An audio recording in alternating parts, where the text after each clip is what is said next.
தமிழக மக்களே, பாண்டிச்சேரி மக்களே, நீங்கள் வாழ்க்கையில் ஜெயிக்கணும்னா அது தொழிலாக இருக்கலாம், வேலையாக இருக்கலாம், வியாபாரமாக இருக்கலாம். 4 தேங்காய், சூற தேங்காய் விடுற மாதிரி நீங்கள் என்ன பண்ணணும், வாங்கிக்கணும். 4 1 ரூபாய் காயின்ஸை நீங்கள் வாங்கிக்கணும், ரெடி பண்ணிக்கணும். 4 5 ரூபாய் கற்பூரம் தான் உங்களுக்கு கரெக்டாக இருக்கும், காற்றுல அதுதான் நிற்காது. அந்த கற்பூரத்தை எடுத்துகிட்டு போயிட்டு அரச மரத்துக்கு அடியில் இருக்கக்கூடிய பிள்ளையார், அங்கே தான் பிள்ளையார் கோயில் ஊர் ஃபுல்லும் இருக்குது, அது எனக்கு தெரியும், எல்லா கோயிலையும் பிள்ளையார் இருக்கிறாரு. அரச மரத்துக்கு அடியில் இருக்கக்கூடிய பிள்ளையாரை நம்ம சேனலில் இருக்கக்கூடிய ஓம் நமோ ஹேரம்ப அப்படின்னு சொல்லக்கூடிய அந்த மந்திரத்தை சொல்லி இருக்குது, அதை போய் பாருங்கள்.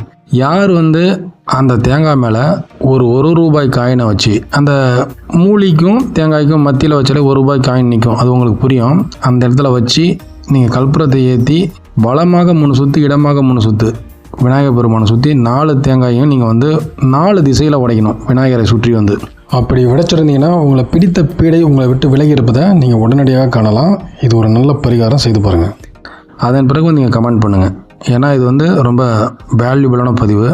ஆனால் ஒரு கண்டிஷன், ஒரு தடவை கூட அந்த 4 கற்பூரமும் முழுசாக வரைக்கும் அணையக்கூடாது. அப்போ தான் நீங்கள் நினச்ச காரியத்தில் வெற்றி கிடைக்கும். அப்புறம் முக்கியமாக பார்த்தீங்கன்னா மந்திரத்தை தேடி நீங்கள் என் சேனலை கண்டுபிடிச்சி முழுசாக சொல்லி உச்சரிச்சிருக்கணும். நாளைக்கு சந்திப்போம். நன்றி.